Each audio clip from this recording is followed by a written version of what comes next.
Powered by Plascon, today's handy hero comes from Build It in Winterton, KZN. This store started in 2007 as an electrical store, and in 2010 I joined the Build It franchise, and we continued as a full-fledged hardware store. What makes me proud about Build It Winterton is that we are very much a hands-on family store where we service the community within our area. What I really enjoy about our clientele is they are forever here, and just seeing the regular customer pop their head back in the store, support us, that's what makes us tick.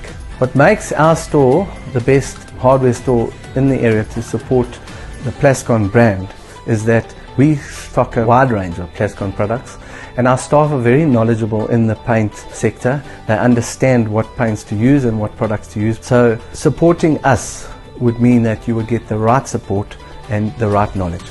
What I enjoy about Plascon is that Plascon is a well-known brand. Plascon have been around for many years, and people walk in asking for your product, and we can sell it with confidence. My favorite Plascon product is Cashmere. It's a matte finish. It has got a very good guarantee. My DIY tip would be rather do regular maintenance on a building than let a building go backwards. Regular maintenance is far better than maybe once every 5 years maintaining that building. Your costs are far greater. So maintain it regularly, keep on top of it, and it will always look good. Today's Handy Heroes is powered by Plascon Wall and All. Unmatched dirt, stain, water and fade resistance to keep your walls beautiful for years. Plascon, together we've got this.